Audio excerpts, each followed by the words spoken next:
Alleluia, Alleluia. Everybody sing Alleluia, for the Lord has risen, it is true. Everybody sing Alleluia. 30 years he walked the land. Alleluia, Alleluia.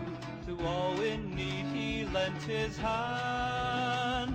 Alleluia, Alleluia, Alleluia.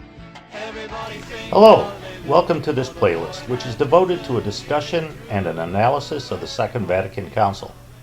Today we're discussing how there have been some attempts to change the dogmas of the Catholic Church since the Second Vatican Council. In particular, we're discussing the attempted changes to the Holy Mass. Now please note that the videos in this playlist are numbered, so it's suggested that you watch the videos in numerical order. It'll probably make a little more sense to you that way. As you may recall, in the last installment we discussed how, in dogmatic fashion, the 13th canon of the 7th session of the Council of Trent established that the traditional Latin Mass was the sole liturgy of the Roman Rite. The Council anathematized anyone who would ever change the liturgy to a new one. We discussed that this is dogma, and no pope or council could ever have the ability to undo that decree. After the 7th session, the council continued to deliberate. The 25th session of the council provided some additional clarification and guidance. Here's a screenshot of the translation of the decrees of the 25th session as they appear on the EWTN website. The Council Fathers recognized that there were many local, though minor, variations of the Roman Missal that were in use, and that the Missal therefore needed to be standardized. The Council commanded that this task be given over to the Roman Pontiff so that by his judgment and authority, the Roman Missal would be standardized into a single version. Pope St. Paul V accomplished this task that was set forth by the Council, and he dogmatically decreed the standardization of the Roman Missal in a papal bull, which is equivalent to an encyclical, in the year 1570. The bull was entitled Quo Primum. The bull is not on the Vatican website, so you can draw your own conclusions as to why that is. The bull stated, "Whereas amongst the other decrees of the Holy Council of Trent, we were charged with the revision and reissue of the sacred books, to wit, the Catechism, the Missal, and the Breviary. Considering that it is altogether fitting that there should be in the Church only one appropriate manner of psalmody and the one sole rite of celebrating the Mass." The Latin Mass has very ancient origins. It was the goal of Pope St. Pius V to maintain its purity.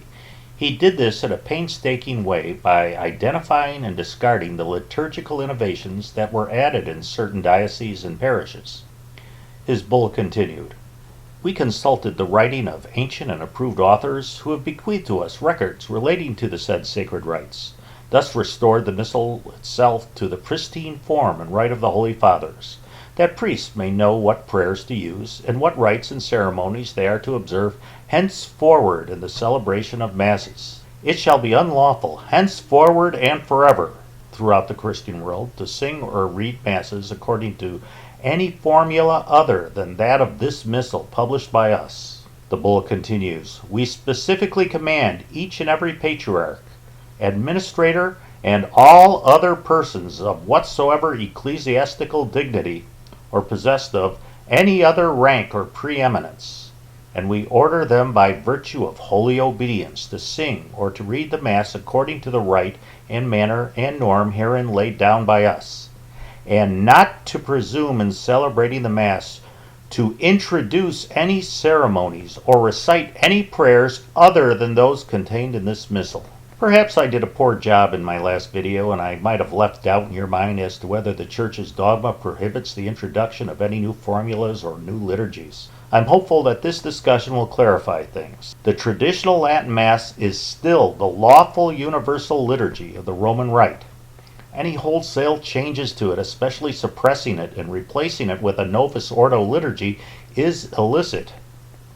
The papal bull did make an exception for the ancient divine liturgies of the Eastern Catholic Churches, in which the practice of saying Mass differently was granted over 200 years ago, and those in which there has prevailed a similar custom followed continuously for a period of not less than 200 years, in which cases we in no way rescind their prerogatives or customs aforesaid. We'll discuss the divine liturgies of the Eastern rites a bit more in a future installment, and the bull continues. We order and enjoin, under pain of our displeasure, that nothing be added to our newly published missal, and nothing omitted therefrom, and nothing whatsoever altered therein. What Pope St. Pius V did with Quo Primum is really not that much different than when the Church defined the canon of Scripture. And if you're Catholic, you believe that nothing can be added to the Bible and nothing can be taken away. With Quo Primum, it's really the same thing. It's nothing can be added to the missal of the Mass and nothing can be taken away. The bull continues. Furthermore, this present constitution can never be revoked or modified, but shall forever remain valid and have the force of law. In legal circles, they use the phrase res ipsa loquitur, which means the thing speaks for itself. And I'm hopeful that this issue seems crystal clear, and it does speak for itself. However, there are people who say that the 13th canon of the 7th session of the Council of Trent and Quo Primum are not dogma. So we're going to examine their arguments over the next couple of installments, and we're going to see whether those arguments really hold any water.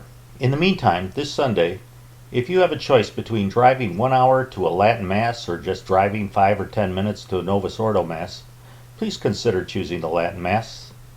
In regard to the Novus Ordo Mass, please don't go. Baby, please don't go. Oh, baby, please don't go.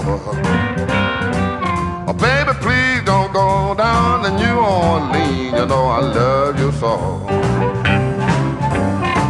Before I be your dog, before I be your dog, before I be your dog, I get your way.